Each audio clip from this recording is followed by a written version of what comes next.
Ladies and gentlemen, Vice President J.D. Vance.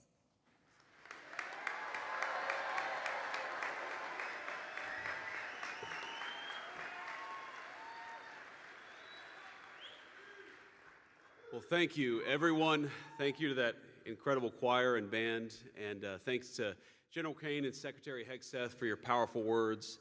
Thank you, most importantly, for everything that you do for our nation's war fighters and for those who have given their lives to this country. We remember you today, and certainly to our Gold Star families.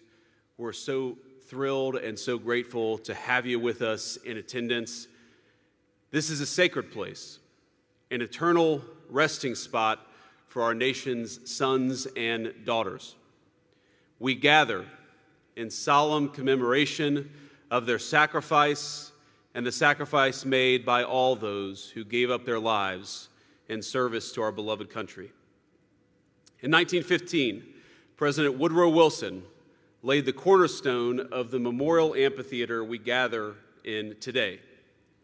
Now, buried within it was a copper box which contained mementos of profound significance to the amphitheater's designers and to our entire country. There were four things: an American flag, a Bible, a copy of our Declaration of Independence, and a copy of the U.S. Constitution.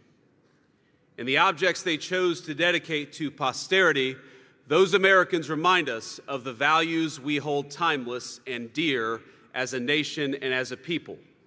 But those values didn't spring from any stonework or time capsule. They were lived out day after day by the people buried in this hallowed cemetery. Each life honored here in Arlington was once full of the ordinary moments and quiet dreams, of early sunrises, of good days and bad days, of celebrations and disappointments. They stood not apart from us, but among us, ordinary men and women who chose to shoulder an impossible burden. And when we consider what they gave to us, it's common, of course, to focus on their deaths, on the courage to give in that moment what very few are willing or able to sacrifice.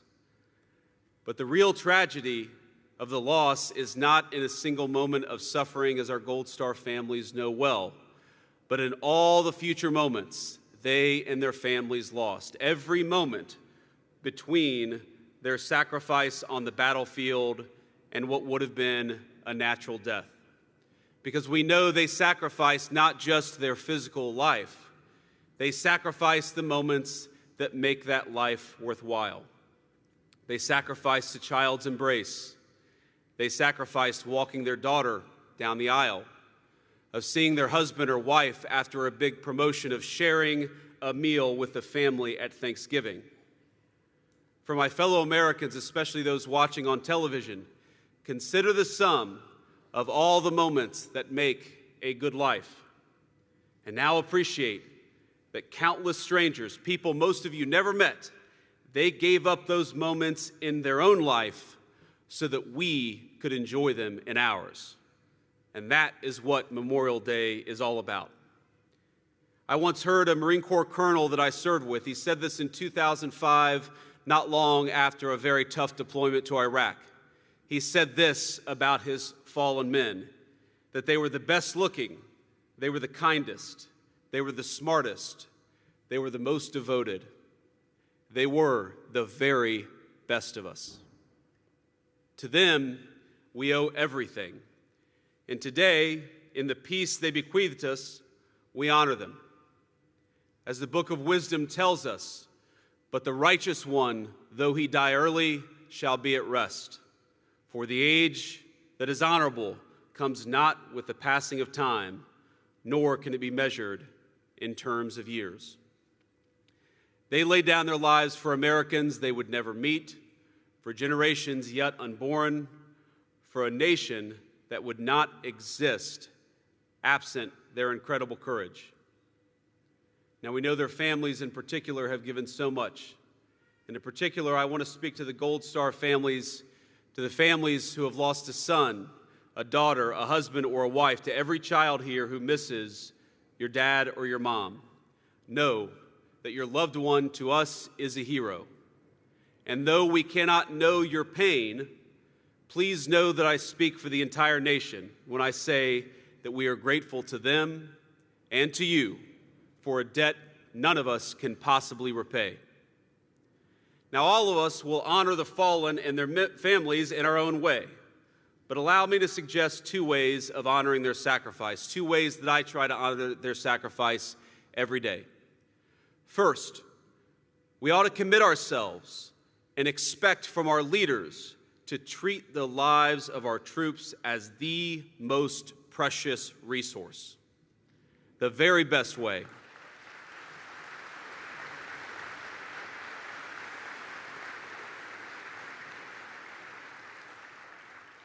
The very best way to honor the fallen is to only ask the next generation to make the ultimate sacrifice when they absolutely must. We must be cautious in sending our people to war. The second way that I try to honor the fallen is to commit ourselves to being worthy of their sacrifice. If you're a husband, be the best husband you can be. If you're a mom, be the best mom that you can be. If you're a citizen, be the very best citizen that you can be. Because together, let us build a better country, a more perfect union, and strive to be the kind of nation worthy of the sacrifice of the people that we honor today. On this Memorial Day, let us remember that we have been given a great gift, often by people none of us ever met. Let us cherish that gift and make ourselves worthy of it. May God bless those who gave that gift, and may He bless the country they sacrificed for. Thank you.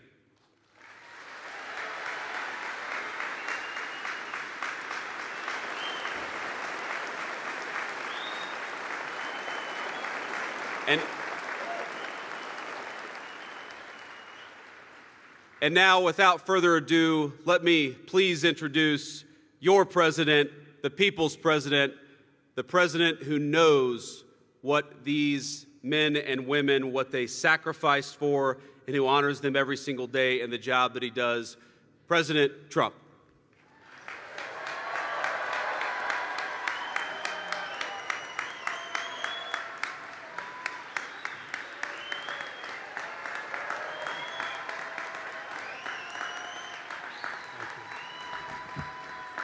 Thank you very much. Thank you.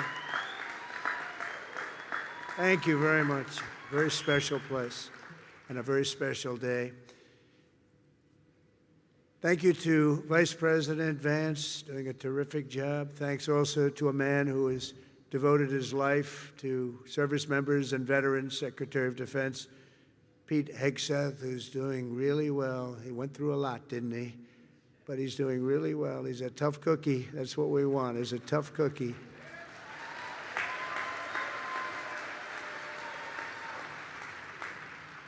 And we're grateful to be joined as well by Chairman Kaine, terrific military person, members of the Cabinet, members of Congress, members of the United States Armed Forces, veterans, and many other distinguished guests. We gather today to honor the incredible service members who rest in glory in this cemetery and burial grounds around the world and in 1,000 lonely places known only to God. In every hour of peril, in every moment of crisis, American warriors have left behind the blessings of home and family to answer their nation's call. They've offered all that they had within them and given their last breaths to each and every one of us that we might live safe and breathe free. This morning we pay tribute to their immortal deeds. We share in the sorrow of their beloved families, and as one nation we give thanks for the ultimate gift they have so selflessly given to all of us. These warriors, and that's what they are, as great, great warriors, picked up their mantle of duty and service, knowing that to live for others meant always that they might die for others. They knew that. They asked nothing for it. They gave everything, and we owe them everything and much, much more. Each of the service members who have made the supreme sacrifice for our nation has also left an unfillable void and an unbreakable silence in the lives of all who love them. For the families of the fallen, you feel the absence of your heroes every day in the family.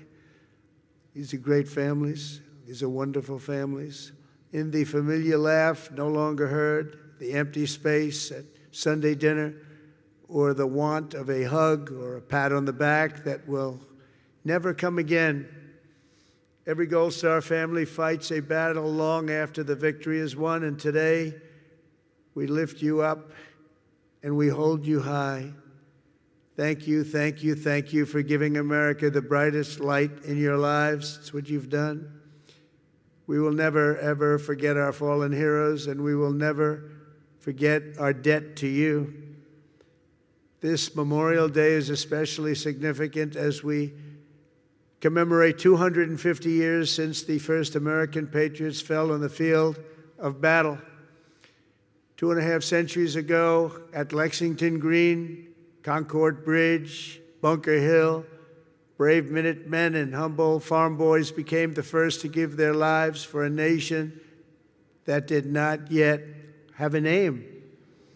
With their deaths, men like John Brown, 23, Samuel Hadley, 28, and Abner Hosner, 21, ignited the flame of liberty that now lights the inspires everybody and the entire world. Those young men could never have known what their sacrifice would mean to us, but we certainly know what we owe to them. Their valor gave us the freest, greatest, and most noble republic ever to exist on the face of the earth, a republic that I am fixing after a long and hard 4 years. That was a hard 4 years we went through.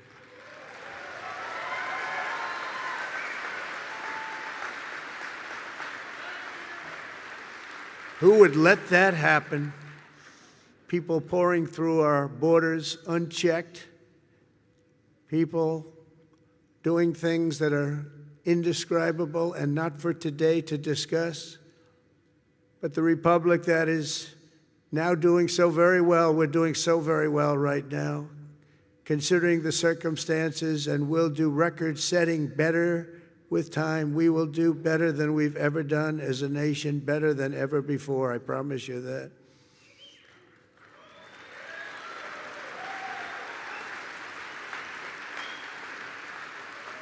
In every generation since, at Trenton and Yorktown, at Vicksburg and Shiloh, and in faraway places with names like Chateau, Terrari, Anzio, Iwo Jima, Quezon, Kandahar, really just a few chosen names, and these are names that have become so important on the altar of freedom.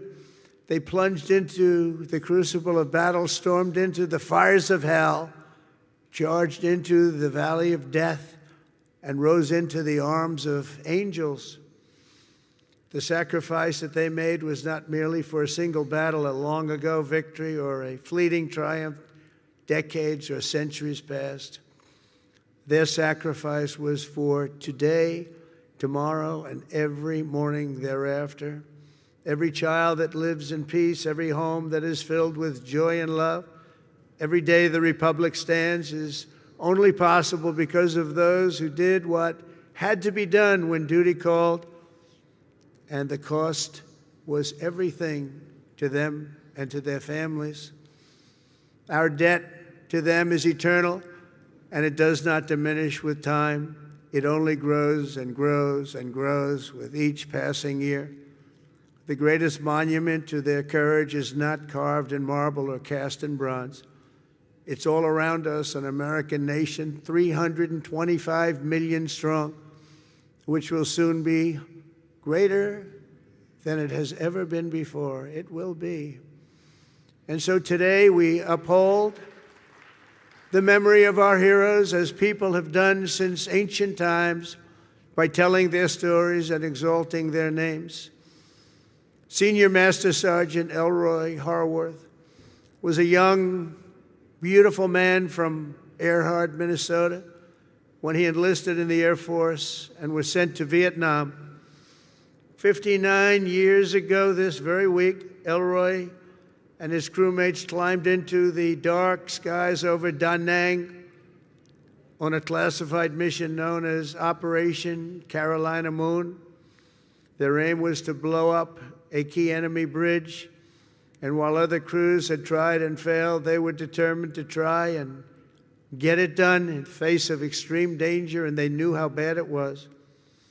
As their C-130 closed in on its target, and Elroy jockeyed his 5,000 pounds of explosives into position, the aircraft came under unbelievably intense fire. They'd never seen anything like it.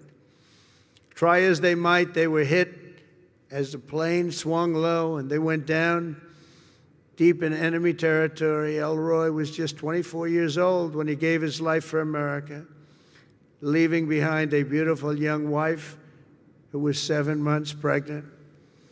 That meant Elroy would never know the joy of meeting his son Troy or seeing him grow, and he would never have the pride to watch his son follow in his father's footsteps and serve 2 decades in the U.S. Army. Sergeant First Class Troy Harworth is with us today, joined by his wife Sonia and their son John, the grandson Elroy never got to hold. Thank you, Troy, and thank you, John, and above all, thank you, Elroy. Thank you very much. Please stand up. Thank you, wherever you may be.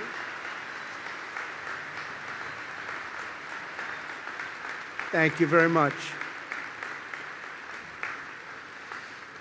Great family. Corporal Ryan McGee of Fredericksburg, Virginia, knew from the time he saw the towers fall on 9/11 that he wanted to be an Army Ranger. He was an American guy, all American. He was a tough guy. He was the top of everything. In high school, he was captain of the football team and was voted friendliest and most charming by his peers. Ryan joined the Army soon after graduation, and after 3 tours in Afghanistan, he deployed to Iraq. He and his unit were tasked with hunting down a weapon facilitator and a suicide bomber cell near Baghdad, a vicious, vicious cell, killing many, many people. 16 years ago this month, they engaged the enemy in a firefight, and Ryan was mortally wounded. He gave his life at 21 years old, and today he rests until the end of time in the famed Section 60 here at Arlington, where we have buried our honored dead from the War on Terror. We are joined today by Ryan's mom, Sherry. And Sherry, all of America shares in your grief, and more importantly, we share in your pride in your wonderful son. And thank you so much for being here, Sherry. Please, Sherry.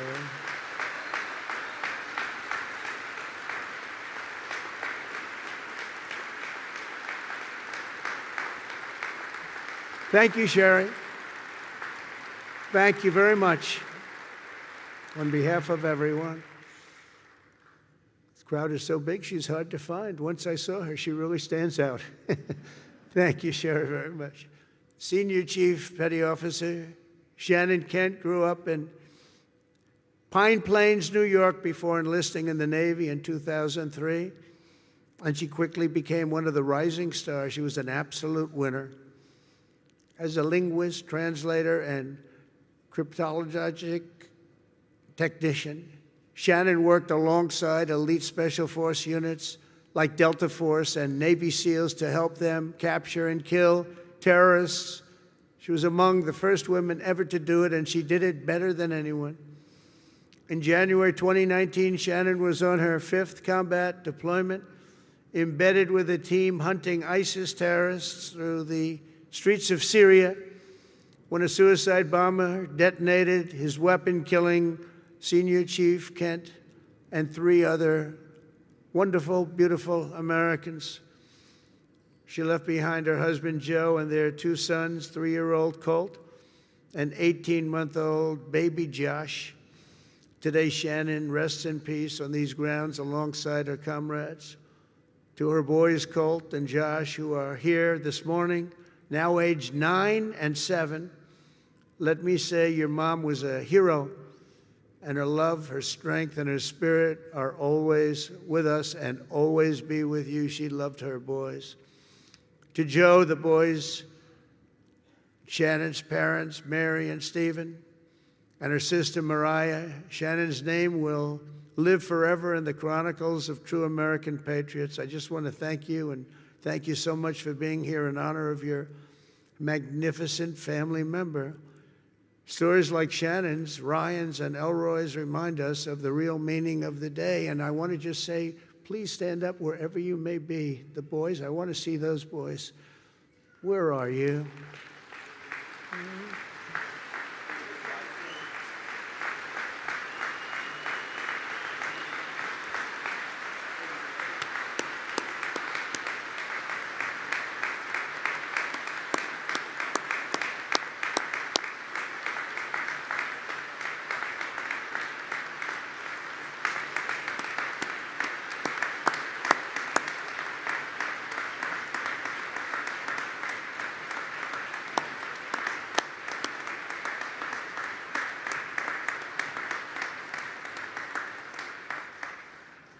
Yeah, good-looking guys. Thank you very much for being here. All of you, thank you so much. We should never forget, even for a moment, that freedom is a gift of the highest cost and peace is won at the most precious price. These extraordinary American heroes and their immense and ultimate sacrifices, they offer only the faintest glimpse at the infinite grace we have received from all who laid down their lives for America. Over the past 250 years, we're going to have a big, big celebration, as you know, 250 years. In some ways, I'm glad I missed that second term where it was, because I wouldn't be your president. For that most important of all, in addition, we have the World Cup and we have the Olympics. Can you imagine? I missed that 4 years, and now look what I have. I have everything. Amazing the way things work out.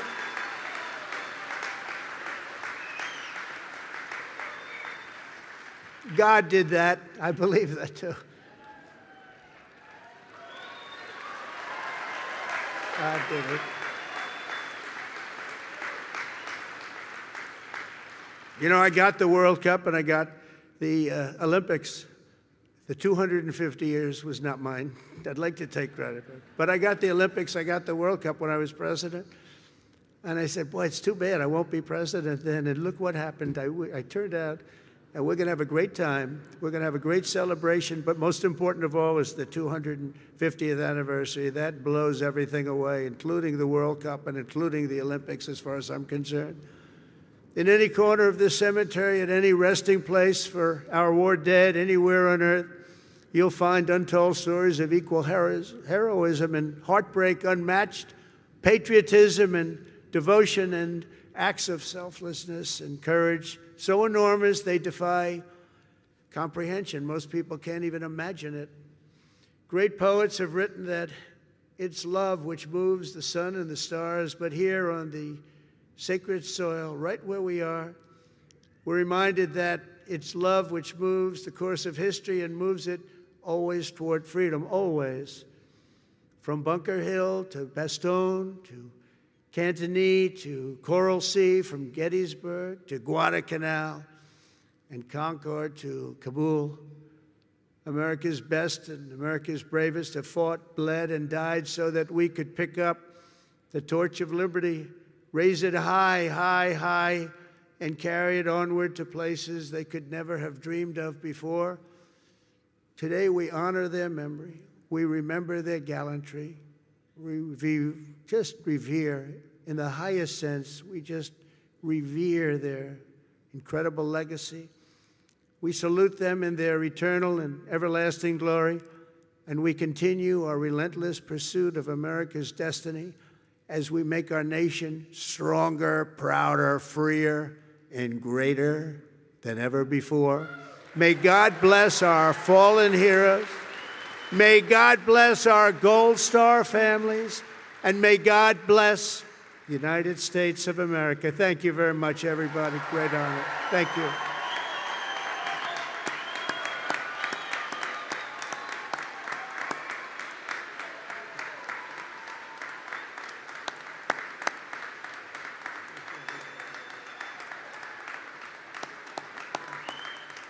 Thank you very much.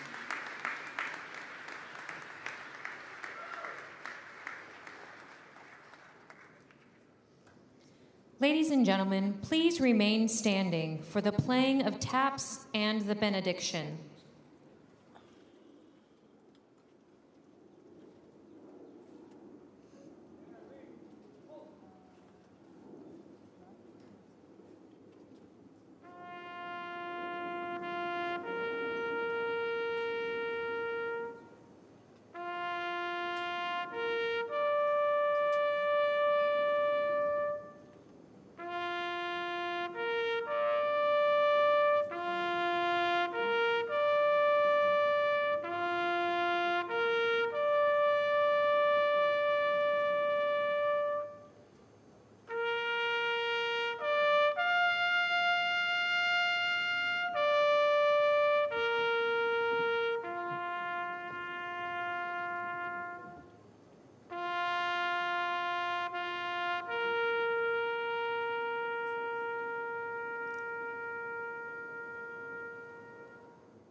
Let us pray. Dear God, as we prepare to leave this place, but not your presence, may we never forget the fallen, nor take for granted the liberties that they secured for us long ago. Help us to continue to honor their lives through our words and actions, carrying their spirit forward with love and kindness. And dear God, now, please, if you will, go in front of us to guide us. Be behind us, Lord, to catch us. And please, please, stay around us to sustain us now, henceforth, and forevermore. It is in